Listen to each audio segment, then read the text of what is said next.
So hello my dear students, स्वागत है आपका एसपी सर क्लासेस 95 के एक और बेहतर वीडियो के अंतर्गत। तो बच्चों, आज का ये वीडियो क्लास 10th साइंस के ऊपर होने वाला है और आज का ये वीडियो खासकर उन स्टूडेंट्स के लिए आवश्यक होने वाला है जिनको बोर्ड एग्जाम 2024 देना है। जो बोर्ड एग्जाम 2024 में एग्जाम देने वाले हैं उनके लिए ये वीडियो बहुत इंपॉर्टेंट यानी कि बहुत ही खास होने वाला है। इस वीडियो के अंतर्गत हम आपको वो सारे क्वेश्चन बताएंगे चैप्टर फर्स्ट के वो सारे क्वेश्चन बता देंगे जो मोस्ट इंपॉर्टेंट क्वेश्चन है जो आपके बोर्ड एग्जाम में आएंगे। और ये सारे क्वेश्चन जो होने वाले हैं वो कैसे होंगे, ऑब्जेक्टिव होंगे बच्चों। ऑब्जेक्टिव क्वेश्चन जो है वो इस चैप्टर के जो भी क्वेश्चन है वो सारे क्वेश्चन के बारे में इस वीडियो के अंतर्गत डिस्कस कर लेंगे। जैसे कि पहला क्वेश्चन देख रहा हो, निम्न में संयोजन अभिक्रिया का उदाहरण क्या है। आपको नहीं समझ में आ रहा, मैं आपको ऐसा समझा दूंगा कि आप इसको देखते ही पहचान जाओगे। अगर आपने हमारे लेक्चर देखे हैं पीछे के, इस चैप्टर से रिलेटेड जो थ्योरी के लेक्चर हैं वो अगर आपने देखे हैं तो आपको अभिक्रिया देख कर ही आप पहचान देंगे कौन सी संयोजन अभिक्रिया है और कौन सी वियोजन अभिक्रिया है, कौन सी ऊष्माक्षेपी अभिक्रिया है और कौन सी ऊष्माक्षेपी शोषी अभिक्रिया है। इन सारी अभिक्रियाओं के बारे में इसमें भी हम आपको समझाएंगे, पूरा एकदम बेसिक से समझा देंगे। आपको हर एक चीज़ समझ में आएगी, बस आपको धैर्य बना के वीडियो को अंत तक देख लेना है, अच्छे से समझ लेना है, हर एक चीज़ को, हर एक पॉइंट को आपको समझ लेना है। क्योंकि इस चैप्टर से अगर कोई भी ऑब्जेक्टिव क्वेश्चन आता है वो इससे बाहर नहीं आने वाला है। जैसा कि आपको पता होगा कि आपके जो पेपर है, सिलेबस है, उसमें 20 नंबर के ऑब्जेक्टिव क्वेश्चन आते हैं हर सब्जेक्ट में।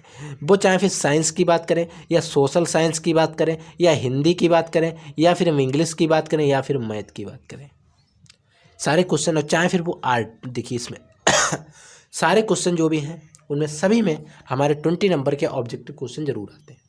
इन सारी चीज़ों के बारे में हम लोग डिस्कस करेंगे। जैसे कि संयोजन अभिक्रिया का उदाहरण क्या है, तो देखिए बच्चों, फर्स्ट रिएक्शन को हम लोग समझ लेते हैं। देखिए क्या कह रहा है,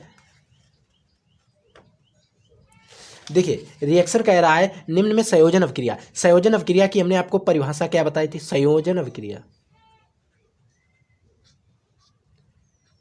संयोजन अभिक्रिया में आपको कुछ भी ध्यान नहीं रखना है, सिर्फ आपको दो चीजें ध्यान रखना है। वो क्या है, आपको कोई भी इसमें दो अभिकर्मक होंगे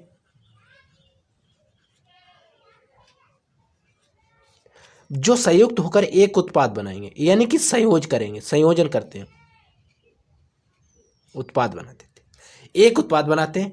दो अभिकर्मक हो सकते हैं, 3 हो सकते हैं, 4 हो सकते हैं। जैसे कि H2 plus O2 equal to H2O, 2 से बैलेंस यहाँ पर 2 से, ठीक है, H2O। तो ये हमारी जो अभिक्रिया है संयोजन अभिक्रिया है।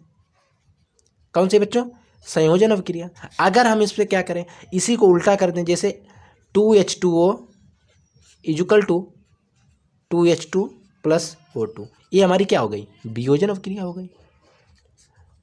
देखिए वियोजन क्या हुआ, क्योंकि हमारा जो जल है वो दो अणुओं में विभक्त हो गया, वियोजित हो गया, यानी कि टूट गया। संयोजन मतलब होता है जुड़ना, दो कंपाउंड थे जुड़ के एक कंपाउंड का निर्माण कर लिया, ये संयोजन अभिक्रिया। आप देखिए इसमें हमें संयोजन अभिक्रिया में क्या करना है, दो कंपाउंड लेनी है। तो देखिए इसमें फर्स्ट ऑप्शन में हमारा एक कंपाउंड है तो ये तो हमारा होगा नहीं, और तीसरे में भी एक है, और इसमें भी एक है, यानी कि 3 ऑप्शन ऐसे हैं जिनमें एक ही कंपाउंड है, तो ये तो होने वाले नहीं है। एक ऐसा हमारा विकर्मक है जिसमें COO और जल जो मिलकर COH का होल ट्वाइस बना रहे हैं, और हमारे यही विकल्प हमारा सही हो जाएगा। यही हमारी संयोजन अभिक्रिया है।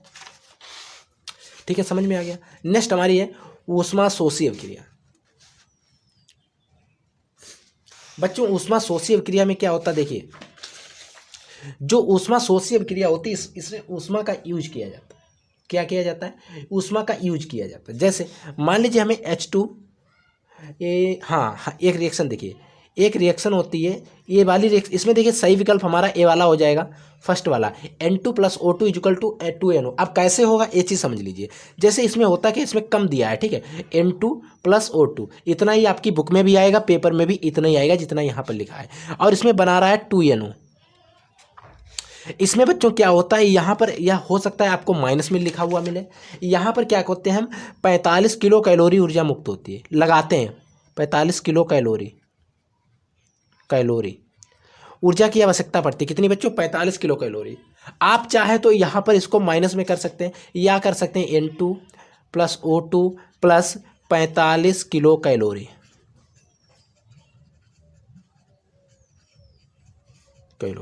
Equal to 2NO। इस प्रकार से भी आप बना सकते हैं, नो प्रॉब्लम।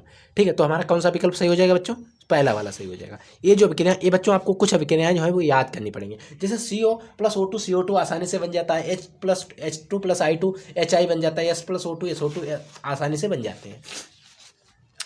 फिर हमारी आती है नेक्स्ट रिएक्शन। क्वेश्चन है क्या है, देखिए समझिएगा, बहुत इंपॉर्टेंट क्वेश्चन है। मैग्नीशियम धातु का वायु में जलना एक उदाहरण है। किसका उदाहरण है? यानी कि जो मैग्नीशियम धातु होती है वायु में जलती है, वो किसका एक उदाहरण है? भौतिक परिवर्तन का, रासायनिक परिवर्तन का, उत्क्रमणीय परिवर्तन का, या नॉन, यानी कि इसमें से कोई नहीं। तो बच्चों पहले आपको पता होना चाहिए भौतिक और रासायनिक परिवर्तन ही क्या होते हैं।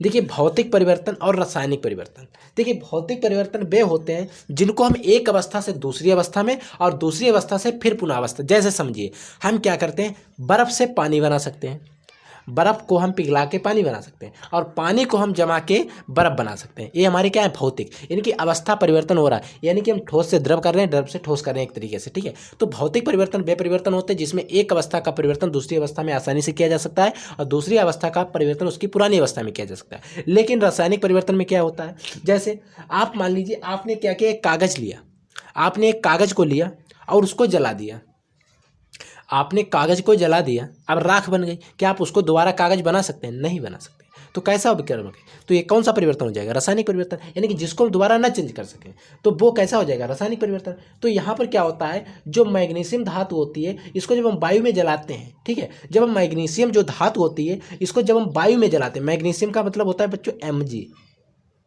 Mg, मैग्नीशियम धातु को जब जिस समय वायु में जलाते हैं तो रासायनिक परिवर्तन देता है, क्योंकि इस प्रक्रम में जो ये प्रक्रम होता है इसमें क्या होता है, हम रासायनिक संगठन के गुणधर्म जो होते हैं परिवर्तित हो जाते हैं। जैसे इसमें एक रिएक्शन होती है, आप समझ लीजिए, जैसे मान लीजिए Mg प्लस O2, इसको हमने वायु में जलाया तो बन जाता है 2MgO, 2 यहाँ पर बढ़ा देते हैं, ये नहीं, ठीक है। अब देखिए कैसा परिवर्तन हो रहा है, रासायनिक, इसको हम दोबारा नहीं चेंज कर सकते इसमें, तो एक कौन सा परिवर्तन हो जाएगा बच्चों? रासायनिक परिवर्तन। हमारा दूसरा विकल्प जो हो जाएगा वो सही हो जाएगा। अब देखिए नेक्स्ट है कोयले का दहन। कोयले के दहन की अभिक्रिया का प्रकार है, यानी कि कोयले का जब हम दहन करते हैं वो किस प्रकार की अभिक्रिया का उदाहरण है। जिस समय बच्चों हम कोयले का दहन करते हैं वो किस अभिक्रिया का उदाहरण समझिएगा। देखिए कोयले का दहन किस प्रकार किया जाता है आपको पता होना चाहिए। जैसे कोयले का दहन का मतलब C plus O2 change into CO2, ये क्या हो गया, कोयले का दहन होगा। एक किस प्रकार की अभिक्रिया है, कोयले का दहन है, एक किस प्रकार की अभिक्रिया। तो बच्चों इसमें दो पदार्थ संयोजित होकर एक पदार्थ का निर्माण कर रहे हैं, यानी कि हमने पीछे आपको बताया कौन सी अभिक्रिया हो जाएगी, संयोजन, संयुक्त हो रहे हैं, ठीक है। अब देखिए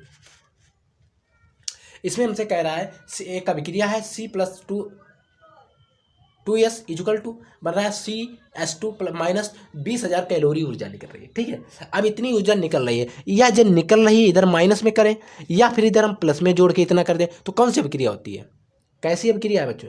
मैंने अभी आपको बताया है, ऊपर वाले क्वेश्चन जो फर्स्ट क्वेश्चन था वो इसी प्रकार था।